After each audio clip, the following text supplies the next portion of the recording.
through that win. So that'll be key for him. And obviously he'll have to adjust to Buffalo weather, and that'll be on him to do that.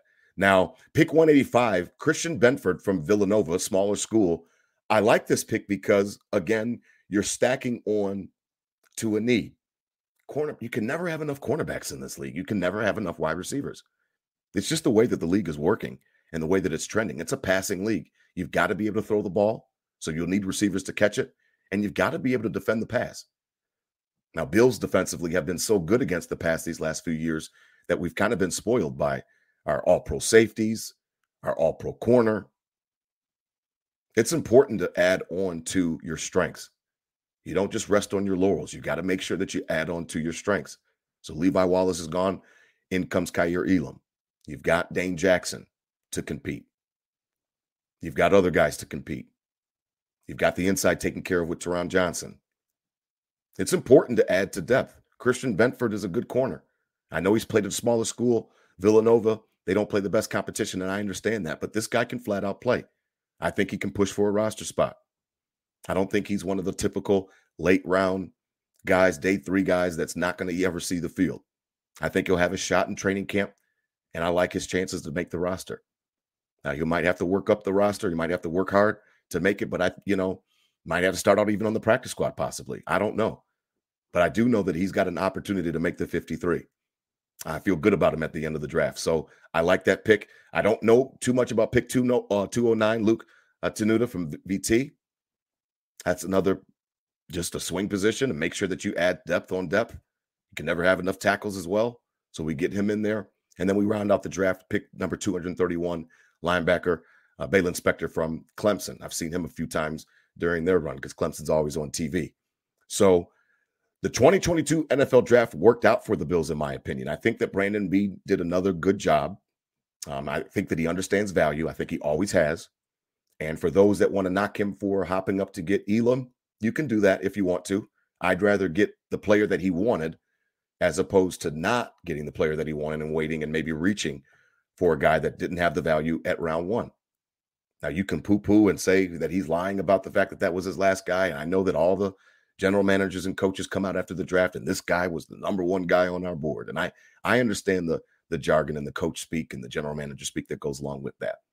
Nobody's going to come out there and say, yeah, this guy was really we had him pegged as a 2nd or 3rd rounder, but I mean, all our guys were gone, so we just had to take him. Nobody's going to come on a press conference and say that. And I do understand that. But I like the fact that Brandon Beane addressed a need, he identified it, and he went after it. He didn't pay too much of a price, and he got his guy, quote unquote. So we'll see how it works out. But I do like Elam. I like what he brings. I'm really excited about James Cook.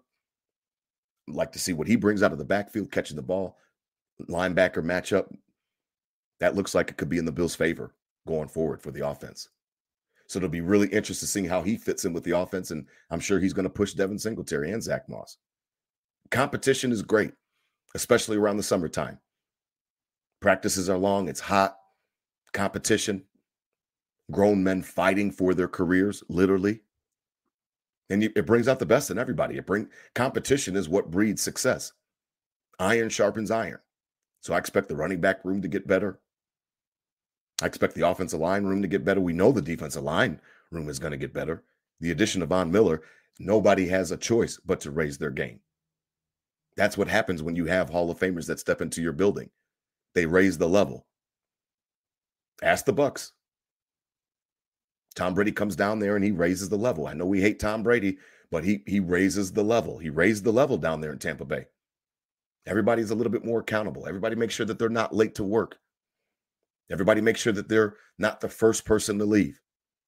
Making sure they're on time for their team meetings and different things like that. Putting in extra work after practice. Those things matter. When you have a future Hall of Famer on your team, guys look up to those guys. They have respect. They've earned respect in the league. And we've got a 2-time Super Bowl champion, former Super Bowl MVP in the building this coming summer. So I think the defensive line group is going to benefit from the addition of having Von Miller around. The Boogie Bashams, the Greg Rousseaus, the AJ Epenesas, those guys are going to benefit from having him, just rubbing off on him, watching his habits, different things like that. So I'm really excited about the defensive line room. I think it's going to be great. And we all know, I always salute the captain, to Captain Diggs. I mean, I love Steph. My favorite Bill player right now is Stephon Diggs. And I love his energy. I love his passion. I love what he brings, the accountability he demands. He wants greatness, and he's going to demand it from his other fellow receivers. And that can't do anything but help guys like Khalil Shakir and Kumaro and all the young guys that are in that room. Isaiah Hodgins. Those guys are young. They're still learning the ropes. They're trying to figure this thing out. Carve out a niche for themselves. They follow 14, and they're going to be in a better position. So I'm really excited about the wide receiver room as well. The biggest question that I have as a Bills fan coming into this offseason, and as we're wrapping it up, to be honest, and coming into training camp, is Ken Dorsey. His relationship with Josh Allen, I know, is close, but it's a different job. You might have done a job for years and you're good at it. And then you get put into a different job and it's new. And you may not be bad at it. You just haven't done it yet. And that's going to be the big thing on Ken Dorsey. It's not that he can't call plays. It's not that he can't draft up an offense and script up the first 15, the first 25 plays for Josh. It's not that he can't. It's just that he has no on-the-job training. He's never done it. So I'm really interested to see how he handles it, to be honest.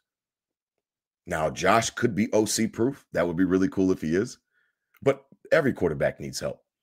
Every quarterback needs some things schemed up for him to help him out a little bit. Josh had a lot on his plate last year. Josh really was Superman for us last year. I'd like to see a little bit taken off of his plate in respects to running the ball, in respects to having to do everything in certain situations. He won us that second Patriots game, just doing everything on the field. Fourth down, scrambling. I mean, he was doing it all that night. So I'd like to be able to take a little bit of burden off of him so that way he's not tasked to do so much, that everything is not on his shoulders. It helps. It helps mentally. It helps the offense to contribute. So that's where I look at the running back room. That's where I look at guys like James Cook coming in, seeing what they can offer. If they can take a load off. A nice little screen pass turns into a 20-yard gain. Or a linebacker matchup gone wrong, and this guy is shooting up the sideline. A la Thurman Thomas back in the day, when linebackers just couldn't cover him because they just weren't equipped to cover a running back that fast, that had the hands to catch the ball like Thurman did. I'm not saying James Cook is Thurman, but I'm just saying that it's a similar mold where we're going to be asking him to do similar things. Get out of the backfield, be elusive, make guys miss, and use your world-class speed to your advantage. So I'm going to be interested to watch the team. I'm watching Ken Dorsey. It'll be interesting to see how he progresses as he goes into his first year as offensive coordinator. But I've told you before, Bills Mafia, I don't have many concerns. I don't have many worries about this team. This is a Super Bowl ready team.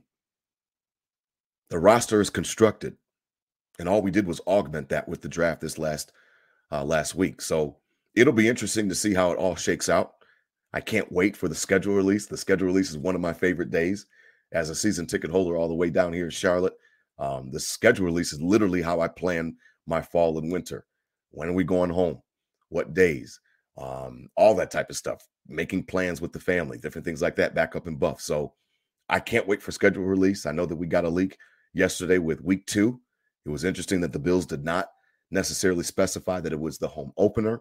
So that leads you to believe that maybe we are back-to-back week 1 and 2. And that would be cool. Maybe we just play the Jets or Miami week 1. And then week 2, Monday Night Football, Tennessee, at home. That would be great. That looks like that would be a real fun night. It won't be cold. It won't be 5 below like perfection in the park. So that should be a really fun night for Buffalo Bills fans. I can't wait for the schedule release to come out. It's one of my favorite days of the year. And I know you guys are probably excited about it as well. So again, I am really excited to be a part of the Buffalo fan base. Shout out again to Justice for hooking me up. And again, Jay Spence the King over at Buffalo Rumblings for getting us connected. Really excited. You will catch me every Tuesday. Nickel City Crew. We're going to drop every Tuesday. Look out for us. Again, you can follow us on Twitter, Instagram, Facebook at Nickel City Crew. Check us out. Show us the love. Rate us. Review us. As they would say. And as I always say, my sign off, just stay in the moment, enjoy the moment. And as always, these were my Bills thoughts said out loud.